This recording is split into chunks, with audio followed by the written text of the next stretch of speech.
Hi guys, இன்னைக்கு வீடியோவில் நம்ம பாலக்கீரை சூப் தான் செய்ய போகிறோம். பாலக்கீரை உடம்புக்கு ரொம்ப நல்லது. அதில் அயன் சக்தி அதிகமாக இருக்கும். அதனால் டைஜஷன் சீக்கிரமாக ஆகிடும். கண் பார்வைக்கெலாம் ரொம்ப ரொம்ப நல்லது.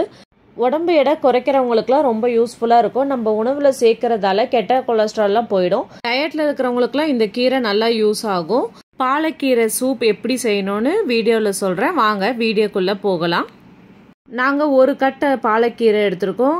கீரையை நல்லா கழுவிட்டு இது மாதிரி கட் பண்ணி வச்சுக்கோங்க.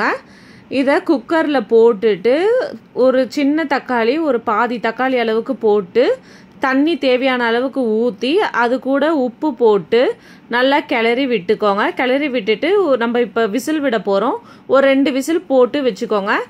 விசில் விட்டாச்சு. இப்போ எடுத்ததும் இதை நம்ம ஒரு இதில் வடிகட்டிடுவோம். அந்த தண்ணி அப்படியே இருக்கட்டும். இப்போ மிக்சி ஜாரில் போட்டு நம்ம அரைக்க போகிறோம். உங்களுக்கு வேணும்னா நீங்கள் பச்சை மிளகா போட்டுக்கலாம். தீரன் காரம் சாப்பிட மாட்டான், அதனால் நாங்கள் பச்சை மிளகா போடலை. இப்போ நம்ம இதை அரைச்சிடுவோம். நல்லா நைஸாக அரைங்க. நைஸாக அரைச்சதுக்கப்புறம் அந்த எடுத்து வச்சோல்ல தண்ணி, அதையும் இதில் ஊற்றிட்டு நல்லா க்ளீன் பண்ணி எடுத்து வச்சுக்கோங்க. இப்போ நம்ம தாளிக்க போகிறோம். தாளிக்கிறதுக்கு நமக்கு எதுவும் ரொம்ப பெருசாலாம் தேவைப்படாது. வெறும் வெங்காயம் பூண்டு மட்டும்தான். அடுப்பு ஆன் பண்ணி கடாய் வச்சு எண்ணெய் ஊற்றிக்கோங்க. பூண்டு வந்துட்டு நான் ஒரு 7-8 பூண்டு பொடிசாக நறுக்கி போட்டிருக்கேன். பாதி வெங்காயம் நைஸாக அரிஞ்சு போட்டிருக்கோம். வெங்காயம் லைட்டாக வதங்கினாலே போதும். அதுக்கு அடுத்தது நம்ம அரைச்சி வச்ச பாலக்கீரையை ஊற்றிடுவோம். ஊற்றிட்டு கொஞ்சம் கொதிக்க விடுங்க. தண்ணி வந்துட்டு உங்களுக்கு தேவையான அளவுக்கு போட்டுக்கோங்க.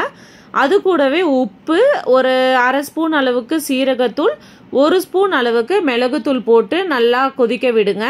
உங்களுக்கு தண்ணியாக வேணும்னா இப்படியே இறக்கிக்கலாம். இல்லை உங்களுக்கு திக்காக வேணும்னா 1/2 ஸ்பூன் கார்ன்ஃப்ளவர் மாவை தண்ணியில் ஊற்றி கரைச்சி இது மாதிரி நீங்கள் ஊற்றிட்டிங்கன்னா உங்களுக்கு உடனே திக்னஸ் வந்துடும். பார்த்தீங்களா எவ்வளோ திக்காக இருக்குது? அளவுதான், சூப் ரெடி ஆயிடுச்சு. கொஞ்சம் கொதிக்க மட்டும் விடுங்க. நல்லா கொதிச்சதுக்கப்புறம் நம்ம ஒரு பவுலில் ட்ரான்ஸ்ஃபர் பண்ணிடலாம். அளவுதான், பாலக்கீரை சூப் ரெடி. பாலக்கீரையை வச்சு சூப் தான் செய்யணும்லாம் கிடையாது. அதில் கூட்டு செய்யலாம், பொரியல், கடைகள், பாலக் பன்னீர், இன்னும் நிறைய டிஷ் இருக்குது. உங்களுக்கு எது வேணுமோ நீங்கள் அதுக்கேற்ற மாதிரி சேர்த்துக்கோங்க. ஆனால் பாலக்கீரை உடம்புக்கு ரொம்ப நல்லதுன்றனால வீக்லி ட்வைஸாவது சேர்த்துக்கோங்க. தீரனுக்கு கீரைனாலே பிடிக்காது.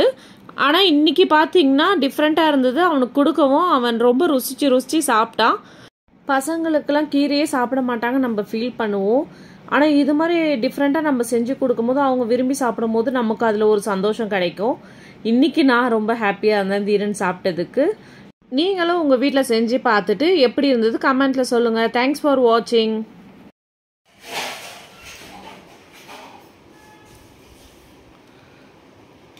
நல்லாக்கா எடுத்துக்குடி.